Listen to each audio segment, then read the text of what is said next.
there is no logic behind it. Yeah, the massive cost of building these enormous whale killers in the middle of the ocean never made any sense. So we should build them on farms, Kel, right? My guess is that the subsidies look so good, people thought, with all that subsidy will be... But they finally work out this thing will turn a profit about when the Starship Enterprise is launched in the 23rd century. and it's been basically the same story, Caroline, with green hydrogen, right? I mean, everyone was gung-ho and Prime Ministers saying, yes, it's the best thing since sliced bread.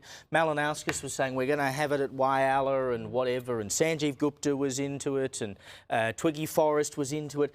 And then it's all just slowly died. Well, that's what happens when you throw government incentives and subsidies. You don't really test the market. You don't know whether people are truly interested in this from a competitive perspective. And that AGL is now the third company to abandon its plans for offshore wind. There was a German one and a Spanish one as well, because they can read the tea leaves. It's not going to work out well for them financially. Victoria, for example, is not going to be able to meet its targets for emissions and renewable energy, and it's obvious now. And I think the government needs to start waking up, because people are going to end up paying even higher electricity bills, have more blackouts, and there is no real alternative.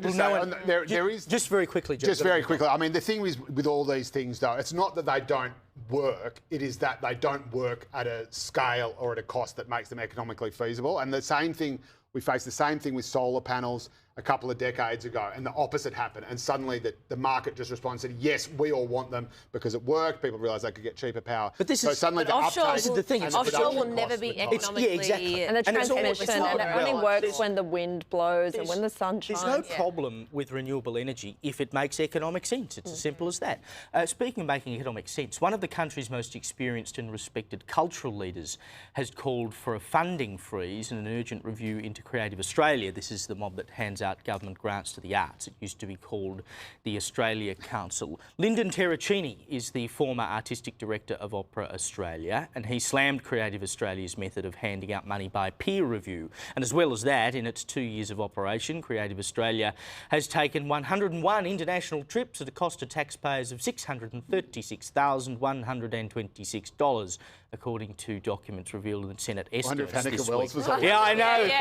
Terracini told The Australian, obviously you would need to give notice to affected companies and individuals, but Creative Australia should be made to hold off on all funding decisions for a couple of years and see what the marketplace decides should be funded. I think the public deserve a major say in how Creative Australia operates, and indeed how the cultural sector operates, given so much public money is going into it. And it's very clear from the public they're not happy with how things are playing out. What an extraordinary idea. That you and I love it that you have someone in the arts who's been in the arts for a long time, well respected in the arts, is saying the arts do actually need to serve the public, though, not just the interest of the people who are handing out money to their mates. And it is good that Terracini is the one that's come out, because he said they're not receiving government funding in the position and the charity that he's working for.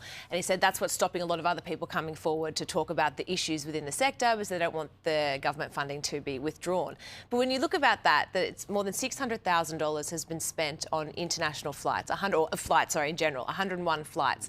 When you then look at the pay, an average artist gets paid about $23,000 a year for their creative work. There is such a huge discrepancy between what Creative Australia is spending, sometimes $6,000 a day on a single conference, compared to what the artists are receiving. In New York for that money. Well, especially if you've got a $6,000 allowance to do so. It is extraordinary, and we should be asking questions about the way our money is spent. It should be for the benefit of all, not just the elite few.